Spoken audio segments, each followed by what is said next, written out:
Ankulamusizzaako gwenna yakatweyungako essaawa eno yennyini nga oli ku mukutu ogwa Nyondo Media. Mpozi naawe muganda wange alaba ng'ate oyita ku mukutu ogwa DX3 Media. Mbasaba mugende maaso n'okuba ng'ate musubscribinga nate era mubeere nga mutugoberera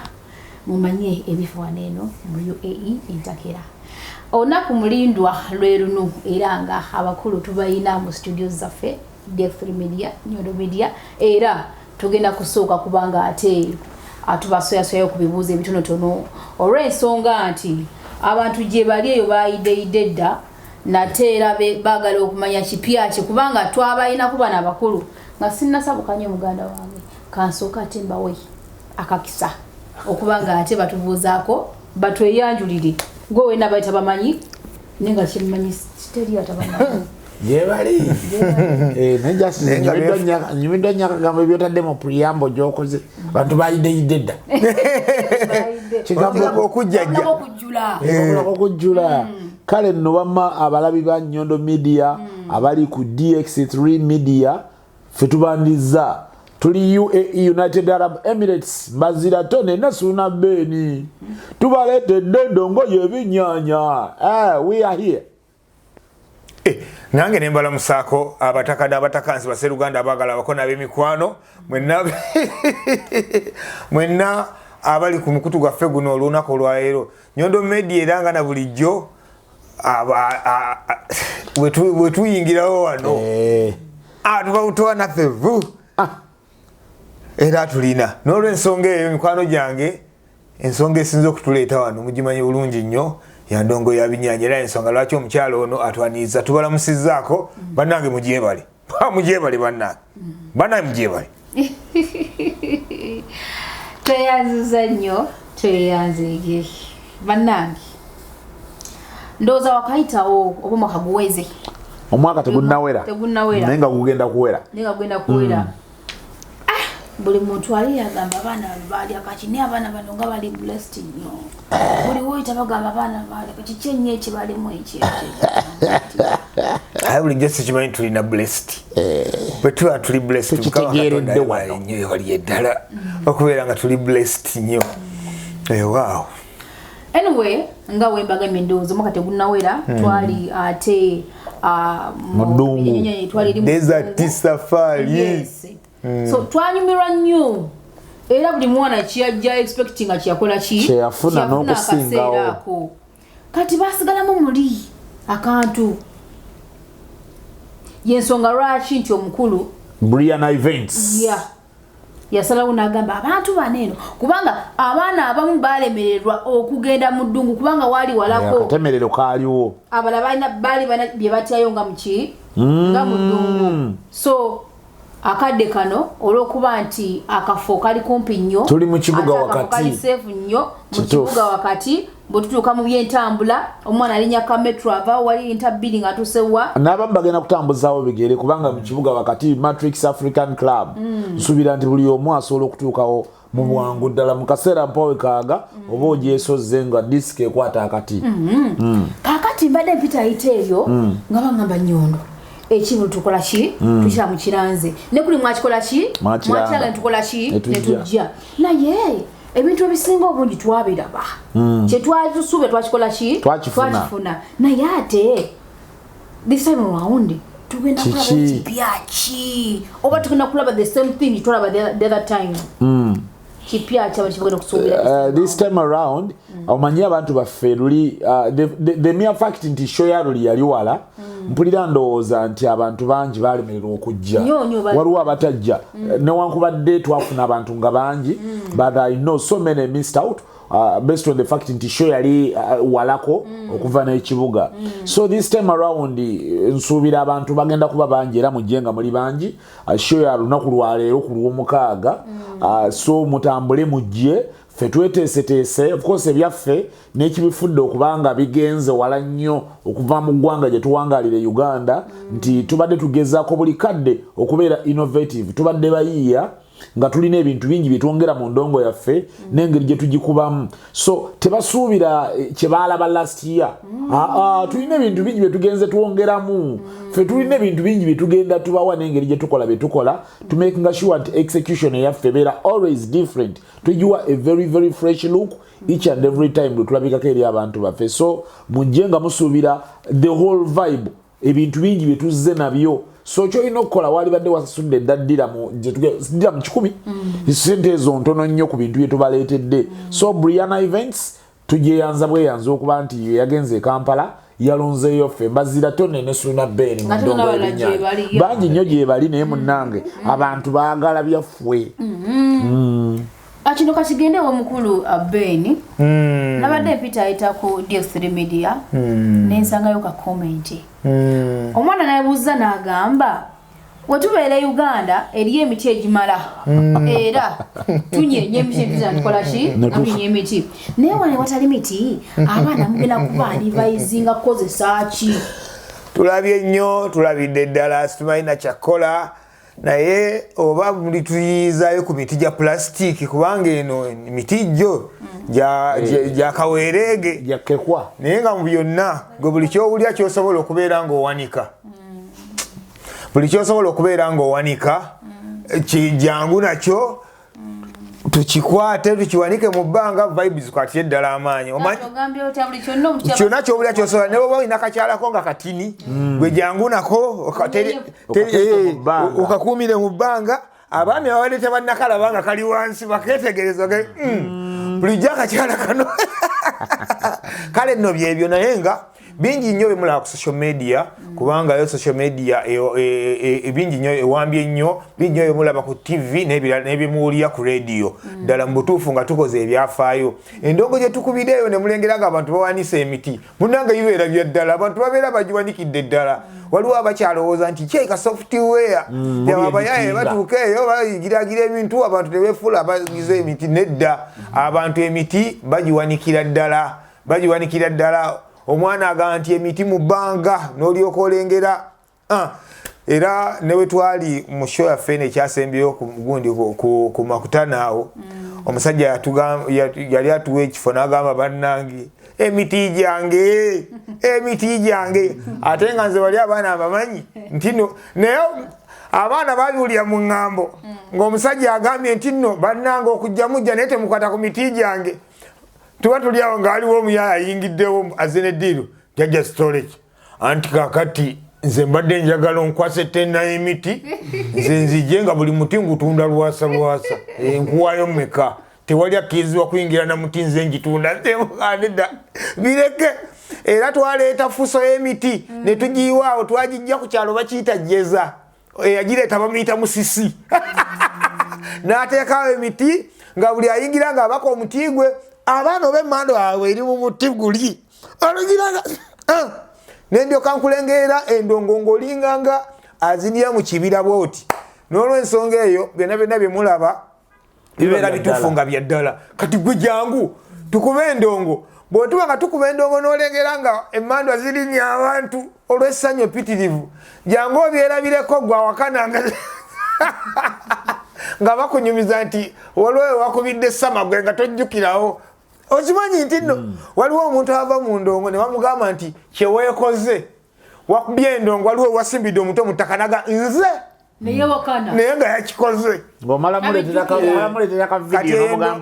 endongo bwetyo ogivangako ate mukwano gwange relationship ye teyagira bwete bamusanga ali ku muntu mulago akola ki ng'amwerabidde ngoja mwerabidde oli yagambuka basaba ne banyabo mujje ku Matrix African Club ebyo n'ebirala bingi bye tulina era nga mbajukiza nti olunaku lwaleero ekiro lwaleero bwekiri emiryango by saa 2 gijja kuba giguddwawo gwe wenna hano bakugula ate tiketi yo jangu mangu ogivule ku mulyango kwennyini ate obeere ng'ofuna ekifo ekirungi ky'omanyi tewena kola ki ogenda kusanyukiramu so abaana ba wano tubasaba ekintu kimu bajje ng'obudde bukyali tusobole okukuba endongo ewera bajje ng'obudde bukyali tusobole okukuba endongo ewera ffe weetuli era tuli ready buli kimu tuze twetegese ensaniya zonna twazitegese tugenda bakuba disco eri yennyini endongo y'ebinyanya etujja endongo ereeta vibe naawe kennyini n'okuba dansi nga totegeera kigenda mu maaso so ffe weetuli kati tulinze bo itwagala Matrix African Club ejjule wabweru waliwo screens kyekirungi batulabira awo bana mje tukube ku ndongo enjawulo kyenyinza okubasaba mikwano gyaffe kubanga bakubi b'endongo bannaffe mwebale mukola omulimu omulungi era batukubira music omulungi naye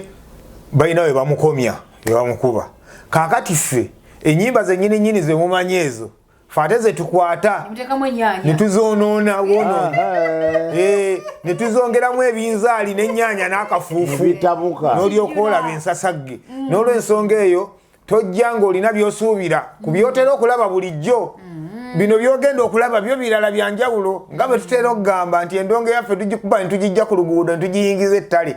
kati gwe jangu ng'osuubira kulaba ku bintu byanjawulo ffe endongo yaffe era nga bwe twabagamba nti nno tweyambisiza ddala ennyimba zimumanyi obulungi waliwo ennyimba nga mu butonde bwazo bagenda ne bazitonda nga ziyina eŋŋoma nga nnafu obanga kale nga zituwomera mu kuwuliriza naye nga wandyagadde odduwulirizaako ng'oli eno gye tuzinira naye munnaye nga tebaaliwa mudigido mulungi kati ffe basaaba midigido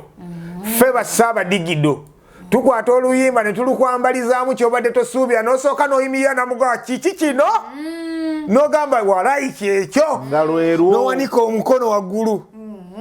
okitegeera mumanyi okujja oluyimba olwo ku ntandikwa yalwo ne muluva emabega ebimu ku bintu alina okuleeta abantu ku Matrix African Club olwaleero bawulire ebintu ebyo gye tubikola nti gwe oluyimba ng'oluwulira gye luggwera ate ffe gye tulutandikira temufunangayo complain yonna okuva mu bayimbi abo bannanyini nyimba nti lwaki mu nnyimba ande kati mu kusooka nga tebannabitegeera nabo basooka abamu ne bakomplaininga naye kati olwaleero ate yakubira essimu muganda wange nga tongiramu akayimba naye kote mukawadde maanyi ezange nga muziboola okitegeera so ku ssaawa eno endongo y'ebinyanya is the only way to go lyekkubo ge mazima bwe bulamu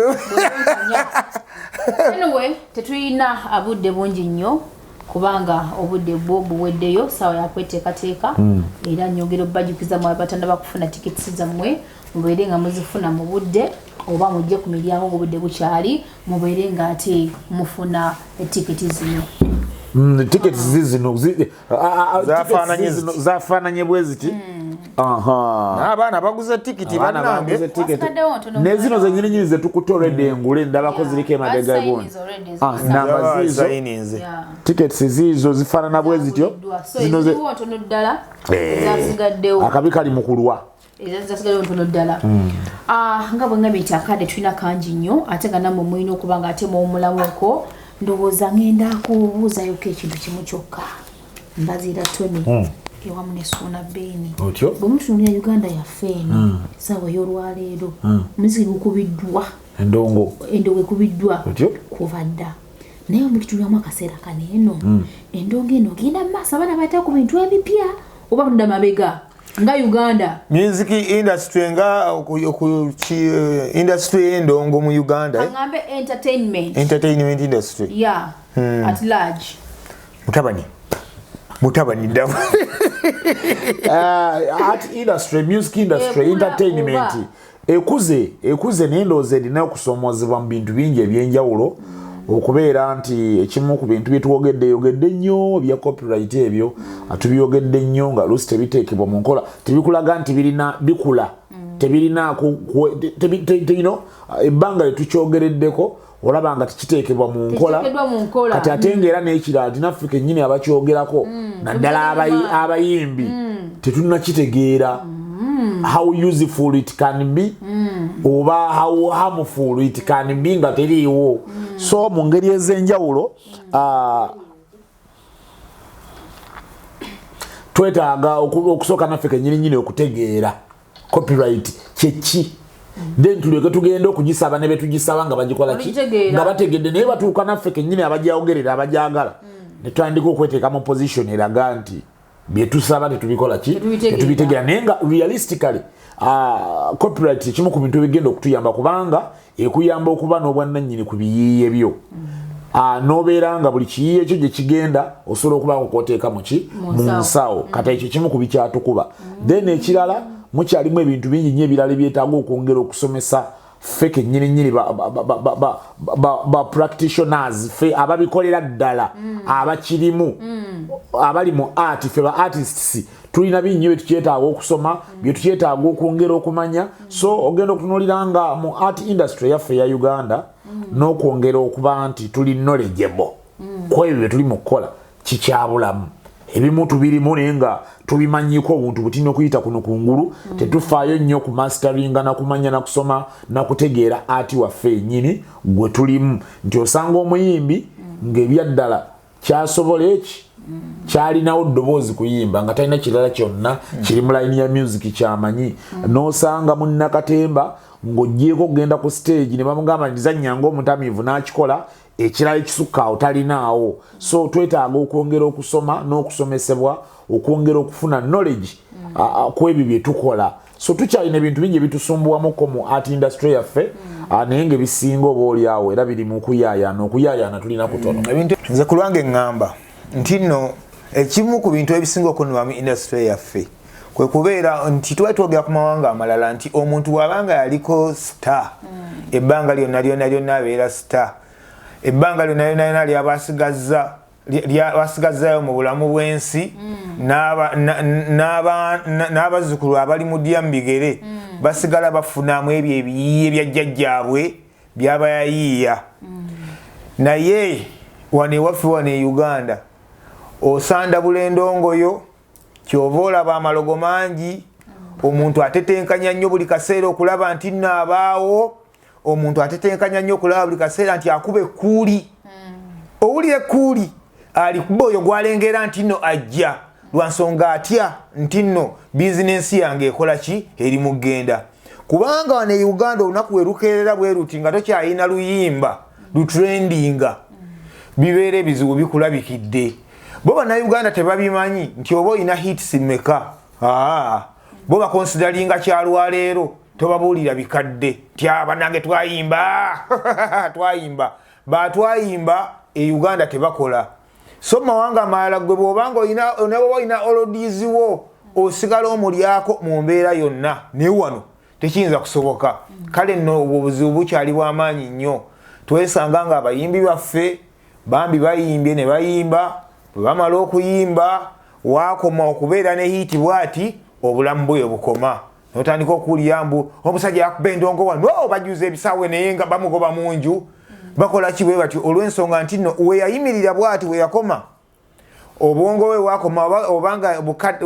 okuyiiya kwe kwakomaawo kubanga buli muntu abako n'akaseera ke mukama kaba yamutegekera ng'akaseera ke we kakomye ebizibu awo bikoze eki bwe bitandikidde ne bagamba banago omusajja mulaba oyo bayimba bakuba endongo abo omusajja mulaba ate kakati n'obuzibu obuli mu industry yaffe e Uganda nti omuyimbi yamanyi nti alina kukola mulimo gumu nti bw'aba ayimba buyimbi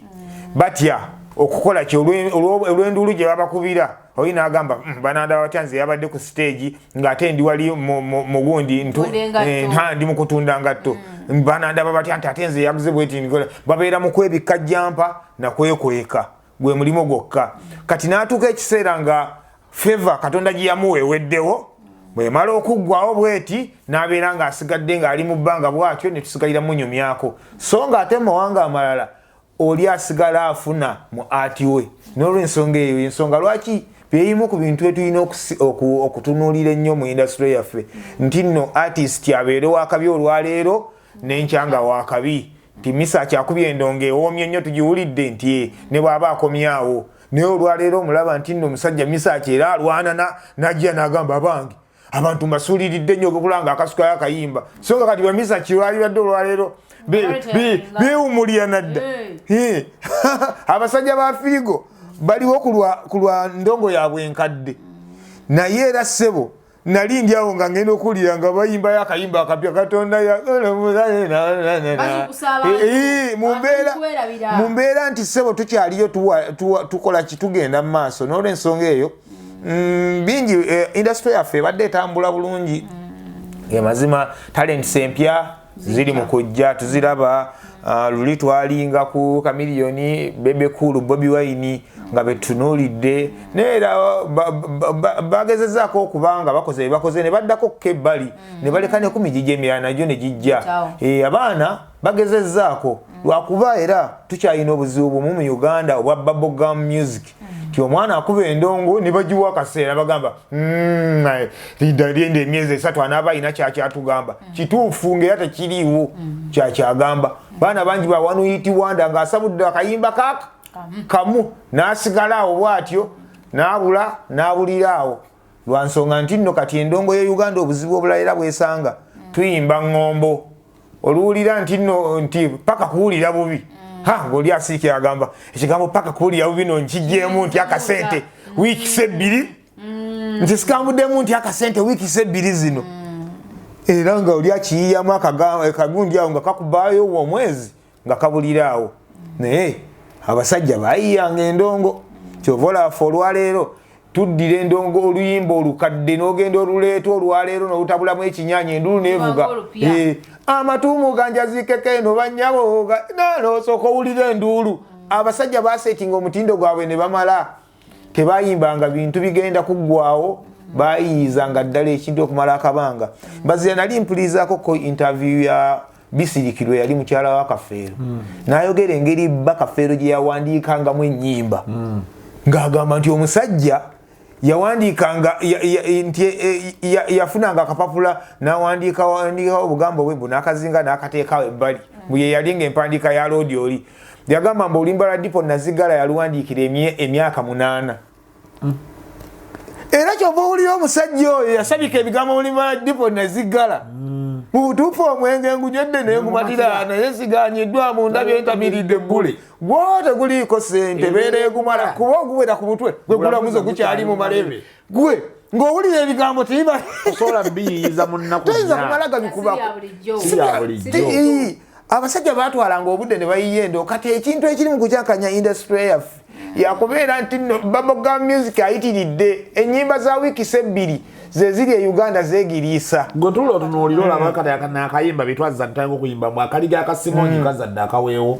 oluyimba lukadde lwali era gye luli naye wowulira layini ezo naye gomanyi kyebitegeeza naye okimanyi kunyumira tobimanyi ye bino wabitegedde akaliga akasimoni kazadde akaweewo tunyumyeko ku musajja oyo okimanyi nti nno baatugamba nti omusajja oyo yafa muwavu nti naye nga yayimbanga oluyimba olwo ku stage ensi neyanaamirira naye mbu yafa aliyala nnyo era tweyamira ne famire ye tugenda kuzimba entaanaye n'Embaziira tugenda tuzimbe amalaalo bamutulagirira baatugulya gyali eruweere mbu yafa ali miserable lwa mbeera nti nno endongo ye Uganda wano ne bw'ogikoleramu ebirungi bitya bwe kwomala okuva toyina kyobaddamu kubanyumiza ng'omaze okuvaawo singa abaana baba basudde tebabonaabona singa abaana ba Kafeero tebali mu mawulire nga beeyuzaayuza nedda bwebwe obuzibu bwokka singa twongera okutereeza endongo yaffe nebeera nga nayo mpangaazi bwemala okubeera empangaazi ne tufuna n'amateeka kwe tutambulira obulungi bannabitone bajja kufunamu naye bannabitone b'e Uganda baavu toyinza kusanga muntu ayimiriddewo ku lwa kitone kyokka era ogenda okuwulira ebigambo mulimu sente za gundi oli nazimbayo akayumba nedda mulimu sente za gundi olw'ensonga nti nno endongo yokka tesobola kumala kuvujjirira muntu weewaawo tweyanziza nnyo tweyanzeege kibuzo kibadde kimu n'ekigaziyeemu kuyambako obutaleeta ate ebibuzo birala nnyo kuba tusanzeemu challenges ziri mu music industry tuli twakibuuzizaako ne mugezaako okweta solutions oba ekirina okukolebwa okuba nti nno at least zibaawo bazikendezebwako tweyanziza nnyo tweyanzeeko okuleka mpozi eri Mbazi eri Ben Tonny nga muina akagabo konna akasemba mu byonna twagala kubeerekereza bati twagala nnyo kuboogeza kuba naffe era twagala ate kuboogera bingi we bisinga twagala ekyatuleese eno si kwogera ekyatuleese bba ku birandongo kati mujje olunaku olwaleero sawa zigenda okuwera 12 ffe twagalanga Matrix African Club ejjudde tubakube disiko tumaye tuddeyo okwaba obwe kuba naye waliyo ebitulinze bingi so twebaza nnyo Brianna Events okubeera nga yatwesiga natuteekamu omusimbi ogutokomoka omuyitirivu ogwo bwe gutyo twebaza nnyo Nyondo Media, thank you so much. Akawala kano bannange kambanyumizeeyo ebitonotono kawala kano akaana k'obuwala kano tweyanza nnyo Nyondo Media, tweyanza nnyo DX3 Media, thank you so much Sebo. Ne muganda waffe Balista Timo tweyanziza nnyo. Vibes UG, thank you so much for the support. Kim Nana yatulumba ne Kampala Vibes UG oyo natukolako interview n'abuuka n'akomawo so bambi tweyanziza nnyo. Brianna Events, thank you so much. N'amakampuni gonna ge tukolaganye nako mu nteekateeka zino ffe we tuli tugenda bakuba disiko ebiddako